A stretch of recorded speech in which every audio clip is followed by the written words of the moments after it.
देखिए आज प्रश्नावली एक कक्षा 9 की पहली प्रश्नावली अपने, ठीक है, संख्या पद्धति चल रही थी अपने, ठीक है। उसके कुछ उदाहरण है जो उदाहरण देख लेते हैं अपन पहले, फिर प्रश्नावली अपन चालू करेंगे, ठीक है।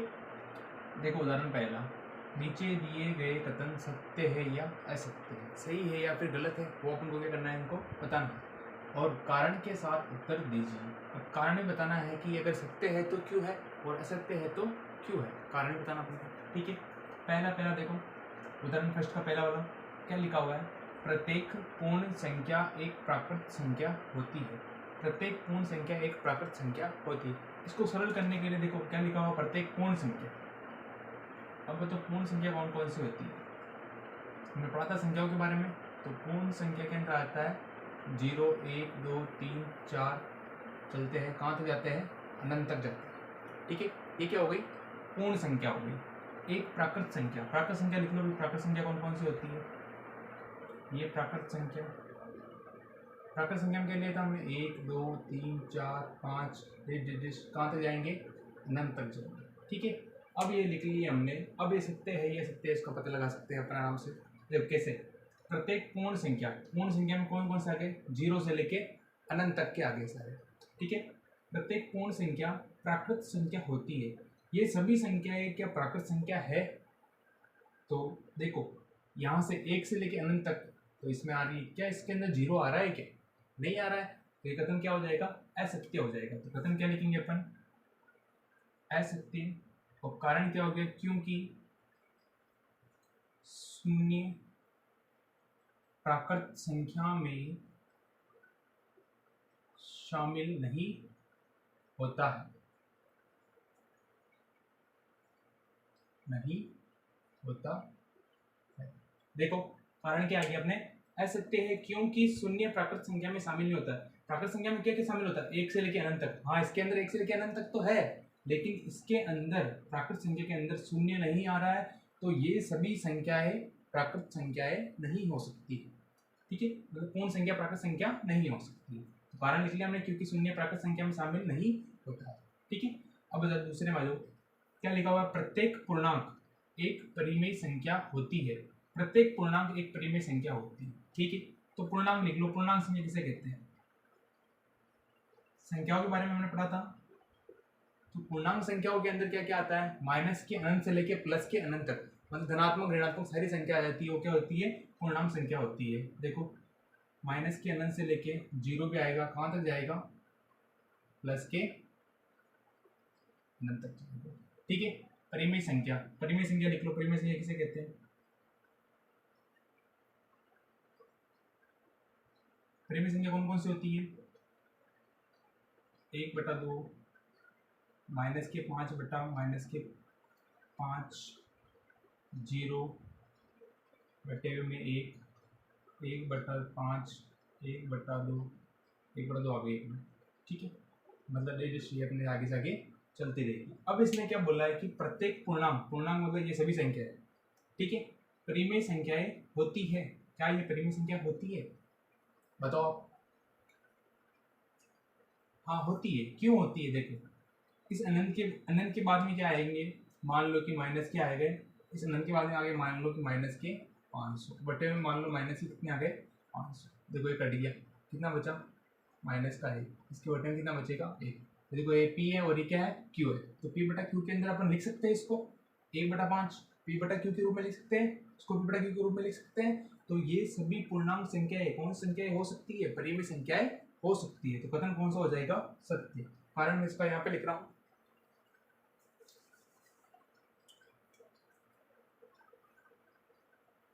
सत्य, क्योंकि प्रत्येक पूर्णांक एक परिमेय संख्या हो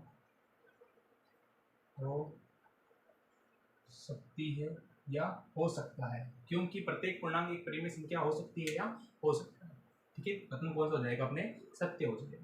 अब देखो तीसरा, प्रत्येक परिमेय संख्या एक पूर्णांक संख्या होती है। देखो इसका जस्ट उल्टा गया, इसमें क्या था, पूर्णांक परिमेय हो सकता है, इसमें क्या गया, परिमेय क्या हो सकता है, पूर्णांक हो सकता है। देखो इसके अंदर प्रत्येक परिमेय संख्या, अब परिमेय संख्या कौन कौन सी होती है पहले तो ये बताओ।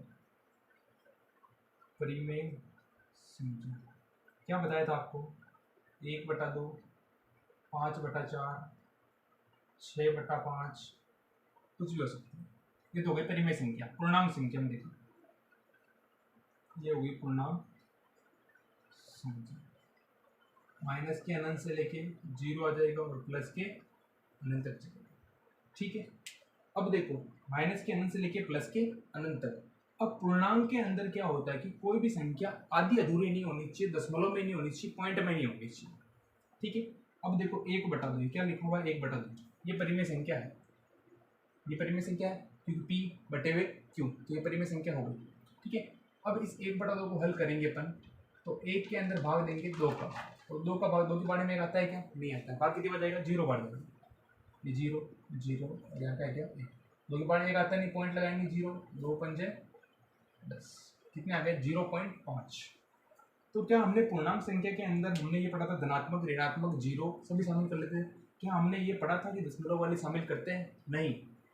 तो परिमेय संख्या है, ये परिमेय संख्या है, क्या इसके अंदर ये पॉइंट वाली संख्या आती है, क्या नहीं आती है। तो ये सभी परिमेय संख्याएं पूर्णांक संख्याएं नहीं हो सकती है। तो कथन कौन सा हो जाएगा, असत्य हो जाएगा। असत्य क्योंकि पूर्णांक संख्या में दशमलव वाली संख्या नहीं आती है। क्या कारण आ गया, असत्य होगा क्योंकि पूर्णांक संख्या में दशमलव वाली संख्या नहीं आती है, इसलिए यह है सभी परिमेय संख्या पूर्णांक संख्याएं नहीं हो सकती। आगे समझ में, ठीक है।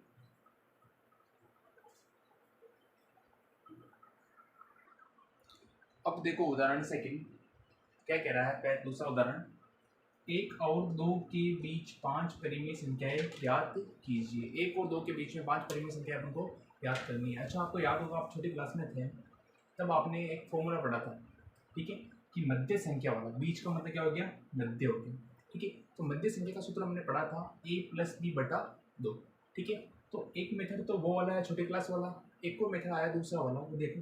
इस मेथड पहला मैं बता रहा हूँ आपको,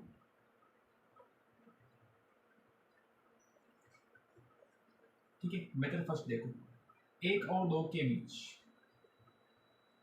1 और 2 के बीच, बीच का मतलब क्या हो गया, मध्य। 5 परिमेय संख्याएं ज्ञात करनी है। कितनी परिमेय संख्या ज्ञात करनी है अपन को, 5 परिमेय संख्या ज्ञात करनी है। देखो 5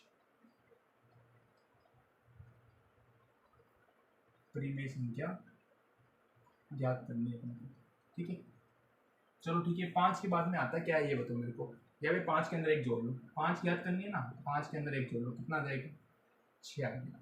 ठीक है, परिमेय संख्या चाहिए। परिमेय संख्या मतलब क्या होता है, जिसको P/Q के रूप में अपन लिख सकते हैं। क्या 1 और 2 परिमेय संख्या है, पहले तो ये बताओ। ये परिमेय संख्या नहीं है परिमेय संख्या। परिमेय संख्या कैसे है, जैसे कि ये 1 है और ये कितने हैं, 2 है। इसके बटे में कुछ क्या लगा दिया मैंने, 1, इसके बटे में कुछ क्या लगा दिया मैंने, 1। कुछ फर्क पड़ा क्या, 1 का 1 में भाग देंगे वापस 1 ही आएगा, 2 में 1 का भाग देंगे वापस कितने आएंगे, 2 ही आएंगे। तो ये परिमेय संख्या बन गई अब, ठीक है। अब हमें कितनी परिमेय संख्या याद करनी है, 5 याद करनी है। हमें क्या किया, हमने क्या किया, 5 + 1 कितने आ गए, 6 आ गए। 6 से क्या करेंगे अपन, इसको गुणा और भाग कर देंगे, या फिर 6 से ऊपर नीचे गुणा कर दिया, 6 से ऊपर नीचे गुणा कर दिया, ठीक है। अब देखो 6 को इससे गुणा करो, 6 एकम 6, 6 को इससे गुणा करो, 6 एकम 6, 6 दूनी 12, 6 एकम 6। देखो 6 से 6 काटो, कितने आएंगे, 1, वापस 1 आ गया। 12 में 2, 6 का भाग, 6 दूनी 12, कितने आ गए वापस, 2 आ गए, ठीक है। तो 6/6 का मतलब क्या होता है, 1। 12/6 का मतलब क्या होता है, 2 होता है, ठीक है। अब देखो 5 परिमेय संख्या याद करनी है। एक तो आ गया अपने पास 6/6 लिखो, या फिर क्या लिखो, 1 लिखो, एक ही बात है। या फिर लिखो 12/6 लिखो, या फिर कितने लिखो, 2 लिखो, एक ही बात है, ठीक है। अब देखो 6/6 उधर भी क्या है, 12/6। हर देखो हर क्या है, सम्मान है। 6/6, 6 के बाद में कितने आते हैं, 7/6, 8/6, 9/6, 10/6, 11/6 और ये कितने आ गए 12/6। हमें कितनी संख्या ज्ञात करनी थी 5, तो ये 7/6, 8/6, 9/6, 10/6 और 11/6। तो मध्य संख्या कौन कौन सी हो गई, 7/6 हो गई, 8/6 हो गई, 9/6 हो गई, 10/6 हो गई और 11/6 हो गई। और इधर भाग दिया तो कितने आ गए, 1 आ गया, और इधर भाग दिया तो कितने आ गए, 2 आ गए। देखो 1 और 2 के मध्य में ये कितनी आ गई, 5 परिमेय संख्याएं आ गई। ठीक है, एक मेथड तो ये वाला है। एक मेथड क्या था, आपने जो बचपन में पढ़ा था, बचपन में नहीं सॉरी छोटी क्लास के अंदर पढ़ा था, मेथड सेटिंग। वो मेथड देखो, वो मेथड क्या था, तो हमारे था 1 व 2 के मध्य संख्या अपन को ज्ञात करनी, 5 परिमेय संख्या ज्ञात करनी, मतलब अपन अभी ये मानेंगे 1 और 2 के मध्य अपन को मध्य संख्या ज्ञात करनी है। ठीक है, तो मध्य संख्या का सूत्र था अपने क्या था, a + b/2। अब आपको भी सर a क्या है और b क्या है। अब a का मतलब समझो, a का मतलब प्रथम संख्या कौन सी, ये वाली, और b का मतलब हो गया अंतिम संख्या बोलो या द्वितीय संख्या बोलो, अंतिम संख्या। तो a का मान तो कितना आ गया, 1 आ गया, अंतिम संख्या कितनी है, 2 आ गई। मध्य संख्या ज्ञात करनी है, तो मध्य संख्या का सूत्र क्या होता है, a + b/2। बताओ a कितना है, 1 है, b कितना है, 2 है, बटे में कितने, 2, 2 और 1 कितने हो गए, 3/2। तो इनके मध्य संख्या कितनी आ गई, 3/2।